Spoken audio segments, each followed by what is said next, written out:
Hey guys, today I wanted to walk through my most popular, most requested image, and that is from my education series called The Magic of Literacy. And I've actually done this walkthrough with some of my speaking engagements, but this one I'm going to try to give even more detail so you guys can see exactly what tools and some of the methods that I used instead of just snapshots. So first I like to start here, which is the actual shoot. Whenever I plan a shoot, I usually plan everything from the color schemes all the way down to the model, the location, the props. Everything is decided before I ever shoot. In this particular shoot, the location was just our bedroom, and it already had a lot of the greens and blues and yellows of the ocean feel that I was going to use. This particular time of day, I believe the sunlight was on this side of the house to make sure that there was enough light in the room. I am a natural light photographer. I don't use any strobes or anything like that. Not as of yet. I'm still learning that. And I knew that the light was going to be coming from the book, which was going to be in front of her. So doing it in front of this window actually worked out perfectly. So in this shot, I didn't have a costume, but I knew I was going to do it all in Photoshop. So what I did, let me see if I can zoom in on one of these. So what I did is I just put a pillowcase on her bottom half here. I'm sorry, my computer is very old. There we go. I put a pillowcase on the bottom half here just to get a smoother material type thing because I wasn't really sure at this time how I was going to make the costume itself. All I was worried about here was her body language and her facial expression. In this particular image, I really liked her body language, but I wanted different expressions. I wanted some movement in her hair. So here we are trying to, this is my oldest daughter over here on the left, flipping her hair, trying to get some movement in it. You can tell that she's really thrilled by this point. She's just sitting here sucking her fingers. But once I shoot everything, I'll pull it all into Lightroom, decide which images I like, facial expression, hair movement, body language, all these different things, and then I just take the parts that are my favorite of each image in order to create the perfect shot. I really liked her body language here, but I really liked her facial expression here. So what I do is just take out one and attach it to the other. I originally had planned that the book was going to be quite large. It was going to be about this big. So I told her to look at the window and gasp and act surprised. But as you can see, things do evolve after you get everything pulled into Photoshop and you realize that other things are going to work much better.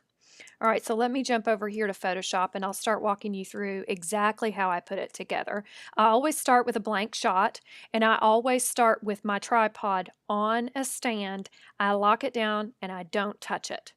The very first shot I take is of the general overview of the room and there's no props or anything in it. That way, if later you want to take something out, it's very easy to take it out of the scene because you have all the information that's actually behind it.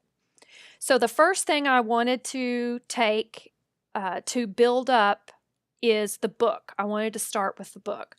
So here, I use this image right here of the book because it has the dimples in here in the quilt. So all of this detail right here is really important whenever you are doing a composite. It's what makes things look like a real photograph is because your props are actually interacting with things in the scene. So if you can take your props and shoot everything on location at the same time as everything else, it makes your life so much easier when you go back and add some of these objects in because they were actually there and the lighting is exactly the same. What I did is I cut out the book here. Let me turn it on. Here I cut out the book. I did end up making it a little bit larger, but I decided not to go huge all the way up here. I felt like this was not going to balance very well. And then I used the mask tool to mask out And see, we can have these little dimples here in these shadows because they're exactly the same as on the other image, and it looks like the book was really there and it was really that large. All right, so the next thing I did is I move on to the rocks. I knew I wanted the bed to go from quilt all the way over to rocks, like she was laying on the beach or on a rock in the ocean. So I don't live near an ocean. I actually live in Tennessee, if you can't already guess that from my accent. So I found this image on DeviantArt. I actually find a lot of my stock images on DeviantArt. There is a lot of different rules to using stock. And I'm not going to go into all that on this particular tutorial, but I will tell you that, let me take you over here. I do have a blog post called Stock Photography, Should You Use It, Where to Find It. It's all about Creative Commons, the different licensing, how you can find it. This is a link where I find a lot of my stock photography. So if you guys are interested in that, it's over on my Sharing It Forward blog, and you can do a search under stock and it should pop up. All right, let me get back over here. So as you can see in this particular image, I wanted it to match the plane of this. But when you bring it in, this is not, here, I'm just going to grab it and I'll show you what I'm talking about. When you bring this in, you will notice that this is not on the same plane. In order to get this to match this plane and the receding plane or the perspective lines, what I did is I went up to Image, Edit, Transform, Perspective. Then you can stretch this out and you can match it up with the other side of the bed here, and you can make it look like it was on the exact same plane. This is how I achieved this look. So now let me take you over to the actual, I'm going to turn this off. Now I'll dump this in the trash. So now let me walk you through how exactly I blended this in with the different effects. A lot of times you will see in my tutorials, I layer things a whole lot. I layer blending modes, I double up things, I triple up effects because it makes the colors deeper. So in this particular shot, I wanted it to look like it was going to go from quilt over to that flat plane of stone. And as you can see, a mask really doesn't transition that well. And it's at this point I realized I was going to have to do a triple different effects here in order to get the nice transition. So let me turn this mask off. And this is where I matched up the edge of the rocks with the edge of the bed using that perspective tool. And I cut off where I wanted it to start and end. Then I did another layer. Let me turn this one off. I did another layer here. You can change the opacity. You do the different blending modes. And then there's another layer. So this effect actually has 3 different layers on it. So I'll go back up here. So when you turn the mask on, you can see I start the transition. And in order to get the colors to match, I did a color balance. And when you turn that on, you can see that's how I turned it green. Now we're starting to get into the whole color scheme. And let's see, this was another layer I put. Let me turn this off. So as you can see, this is the same exact layer. I just put it on a different blending mode. This blending mode is multiply. I turned the opacity down because I wanted it to look like it was transitioning. So this is what I'm working on, is getting this nice smooth transition. Let me turn that mask back on, and then I did another layer, and see that further gives you more transition. And then see, these colors don't match, so I did a levels adjustment here, and then you're starting to get these little details here. This is an important point because a lot of times getting from point A to point B is not a direct line. You have to just try things, mess around, try different blending modes until you start to get the feel and the look that you want. All right, at this point, I chose which images I wanted. I like this facial expression. I like this body language. I like the fullness of her hair here. So that's what I'm working with here. So the first thing I do is I bring in my model. Let me turn off the mask. This is normal blending mode. Let me turn these off. This is normal blending mode here. And this is important because I actually changed the position of her because she was actually further up on the bed. So you can see right here, I have to keep these dimples in the quilt. And so I will actually cut all this out and leave these dimples, and then you can mask it out and keep the hands where they are. That way you still have your object or your model interacting with your atmosphere or your set. All right, now here I added the hair.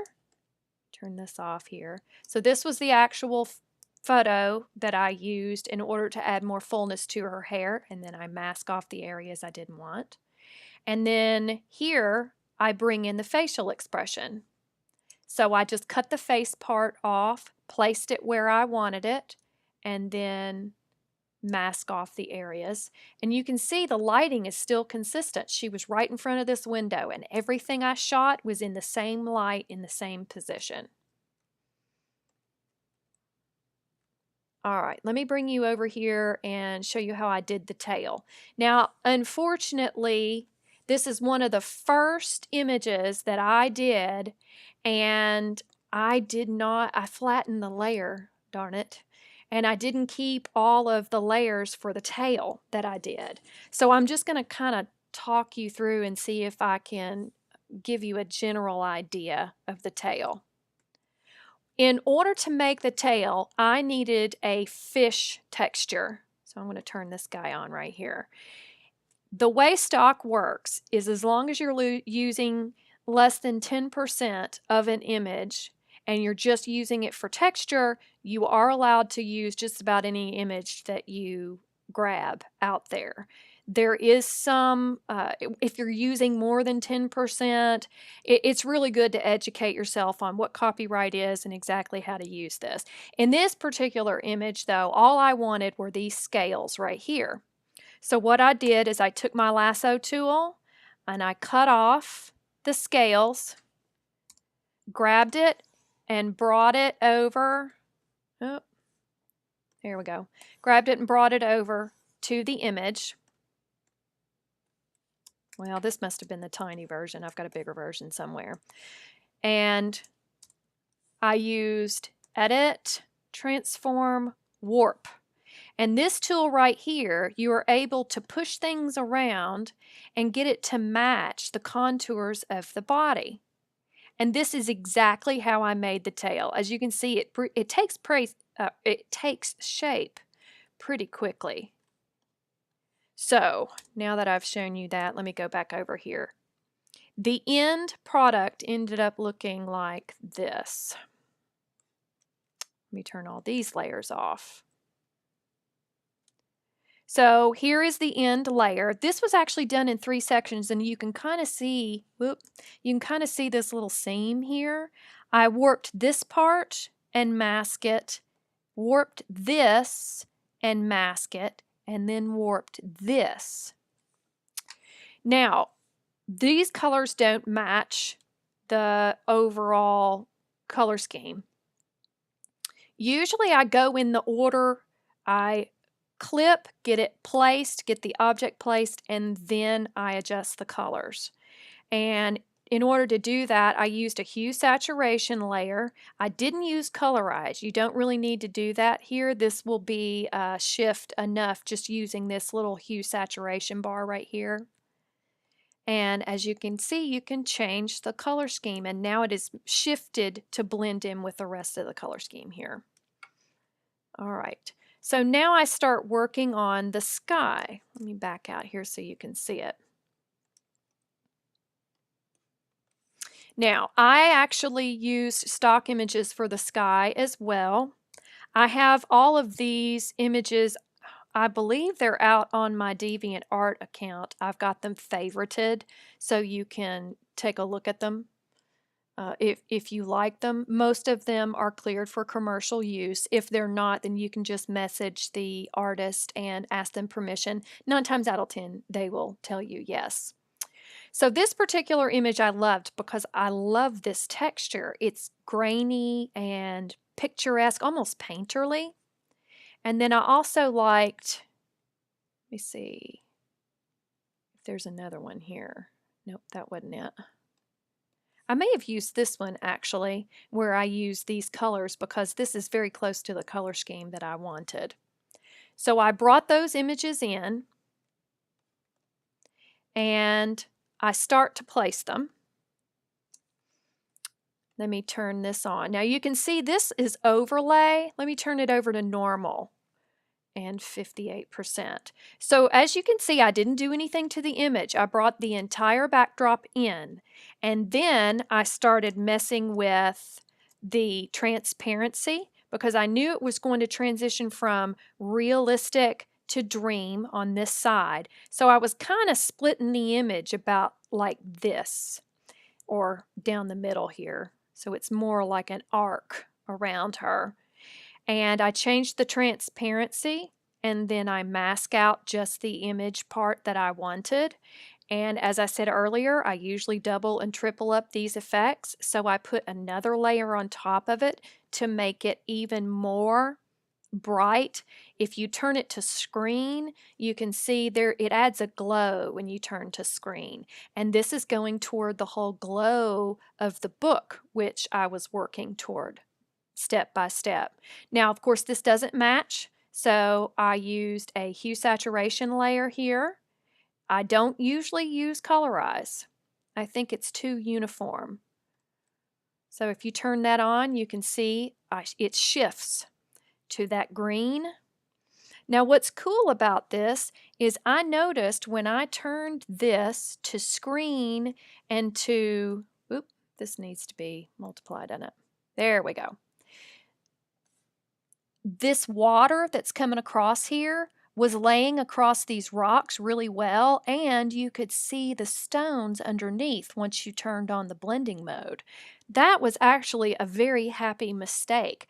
I realized that not only is this going to take care of my sky, but it was going to add a nice effect down here. Let me see if I can zoom in. As you can see, all the foam and everything. So when I saw that, I thought, ooh, you know what? I wonder if I could make it look like a waterfall, and it looks like the water is running across and down. So what I did is I got online and I looked for let me go over here. I looked for a waterfall and ended up using this stock image right here. And this little section right here, let me lasso it. This little section right here is all I needed. So I lassoed this, brought it into my image. Let me scroll down and see if I can find it. Here it is. And I brought it in here. Now, because I needed the direction of the water to be flowing opposite, I just flipped the image. You can do that by edit, transform, flip horizontal, and then it'll flip your image. And then I started using different blending modes. So I'll mask it off here, and then I start using the different blending modes. I start with levels. Levels is the first thing I usually do to get something to blend because it increases the contrast and how much it makes it look like if it's in hard light or not. You can control that. So in this particular case, I needed to make it a lot darker. So I just took my black point and turned it all the way down. Then the next thing I did was shift the color in hue saturation. Let me turn that on. And you can see there's that shift. It matches perfectly.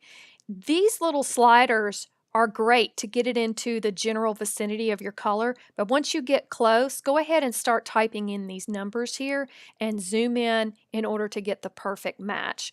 Photoshop is wonderful about making things flexible and powerful enough that you can make it absolutely perfect if you have the persistence, actually. And now what I did is I added another levels adjustment in order to increase the contrast of this. I'll show you that here. I brought these 2 points together, closer together. When you do that, you can get a lot more contrast, darkness, highlights, that kind of thing. And there we go. All right. So once I had this all taken care of, I really liked how this was shaping up. So the next thing I moved to was I went back to the sky and I used this image right here. Let me turn this off. So this is another stock image. I think I showed it to you guys over here. Yeah. This is the stock image I ended up using. And I just wanted the sky portion. The light was going the exact direction that I needed it to. I needed it to go this direction, which is exactly where it's coming from for my book. So I brought it in, mask off the parts that I needed. And in this particular case, once you turn the blending mode on to multiply, the colors automatically shifted into place. So it was exactly what I needed. I really liked how all this was shaping up here. So the next thing I did, I looked for an image of fish fins and I could not find exactly what I was wanting. But I did run across this particular image right here. This is called fox coral. And this particular image was not, oh, my computer's locked up. This particular image was not listed as a stock image. It was listed under stock photography, but it looked like that this image was more from a person who was selling corals and things for people's aquariums. So what I did is I messaged him, sent him a note through DeviantArt and told him I've got this project and I'm looking for something that I can use as a mermaid tail, and do you mind if I use this fox coral? And he messaged back and said, yeah, that was no problem at all. And he said he liked the image. I'd already had it done by that time, and I shot it over to him and he said that was fine. So I cut it out and I brought it in, and the cool thing about this is when you cut it out, and I'll show you, let me see if I can, it already has a lot of glow right here. And so as soon as I brought it in and rotated it, let me see, where did it go? Let me see if I can show you. Whoop, it cut it off. Well, when I brought it in and rotated it around and got the lighting, because this was on top, I got the lighting toward the front. The lighting matched perfectly. So a lot of times, as long as the lighting is somewhat close, you will be able to fudge it and make the eye, it'll look like it blends a lot better than you think it will. Once I got this in place and I mask it off, then I start working on the color shifts. Here I start doing levels adjustment, bringing the black point down. I needed to make it darker. And then here I shift the colors. This is hue saturation right here. And I made it much more saturated, which brought out the yellows right here. All these colors right here were actually already in this stock image. Whenever you shifted the colors, it landed perfectly. It fit just right. And then I changed this blending mode to overlay, which gives it a lot. Let me show you the difference. If you have this on normal mode, you can see it's way too much glow. In order to get those colors and everything to blend in and really settle in and give it a lot of depth, I used overlay. You can use soft light. Well, I guess not in this particular one. You can use hard light. I usually do not know what blending mode I want to use. It's all trial and error and messing around and seeing what looks good to your eye. So now that I have all the components in place, I start working on the special effects. I knew that I wanted to make the glow come from the book. So here is how you do that. I'm going to take this blending mode to normal. In order to do a glow, you don't need a bright color. You usually pick one of the colors that's on the darker end of it. In this particular case, you see, you can see here, it's pretty dark. You would think you'd have to go way up in here in order to get a bright color, but it doesn't actually work that way once you turn the blending mode to screen. Screen is what creates the magic. It's what blends those pixels in and creates light in that area. It takes all the pixels in that area and boosts the color and lightens everything.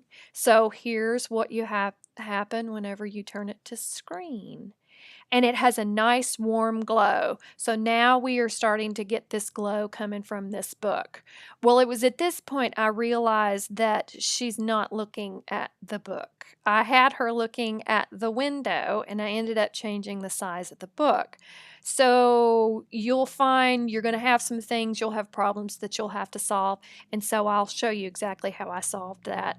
I thought this was too golden yellow. I wanted to add in more of this green. So I did the same thing using a green layer. Let me turn it on to normal. This is where I added the green. I just use a big soft brush. Let me see here. There we go. Used a big soft brush, something like this actually. And all I do is just tap and it will create the color there. Then you turn it to screen. All right. At this point, I'm trying to figure out how I'm going to solve this problem here of her not looking at the book. And I start looking at things on DeviantArt that are ocean themed. And I ran across this little guy right here. I think I have it in here. Oh, no, I didn't. Okay, I'll show him to you here. I ran across this little guy right here. He was also another animal that someone was selling, and it was just a snapshot that the gentleman had taken of his turtle in his own home tank. And I messaged him, asked him if I could use him in my project, and he gave me the thumbs up and told me it was great. So I cut him out. This is probably one of the easiest transitions of this whole project, because as soon as you put him on top of a glow, and you're going to notice this as you do composites, when you put a glow there and then put your object on top of it and turn it to a blending mode of soft light, you can see it automatically blends in. It's amazing. No, I'm sorry. What did I use here? No, I put it on overlay. This is soft light, which is a little bit dim. So I changed it to overlay, and you can see that's a higher contrast and it shows up much better. And then I put it right in her line of sight there. And that solved my problem of where she was looking. Now I wanted to add a little magic and sparkle here. It looks like I have forgotten to turn a layer on. There it is. Yep. So I had a little glow spot that I put right here. And let me here it is. I forgot to turn that layer back on where I mask off the rock there. All right, so now I'm adding special effects. Once I get everything in place, I add the lighting and the glows and the special effects last. So I ran across an action called Mama's Sparkles, and I thought it was by Paint the Moon, but it doesn't look like. I actually had a friend message her a couple of days ago looking for the action, and she doesn't sell it anymore. Either she doesn't sell it, or someone else is selling it now. I've had these actions for so long, I'll be honest with you, I have no idea where I found them, but I love this action. So This makes it look like there's glitter. And what I did is I mask it off. See, if you turn it off, you can see this action was created by taking a picture of glitter itself, and then you just mask it over to the areas that you would like it. I just wanted it to make some definition on this little tail here. Since this action is no longer for sale by Paint the Moon, I'm going to try and recreate this action for you guys and see if I can put it out on my website and you guys can grab it. I'll do it using my own stock image. I use the glitter effect over here too to add a little bit more magic. Then I added a gradient. Now, this is one of the last steps I always do. In order to bring all the colors together in an image, let me turn it up too. I usually do a gradient map. And when I do, I set the lightest color to the brightest yellow and the darkest color to the darkest green. Whoops, I'm losing control here.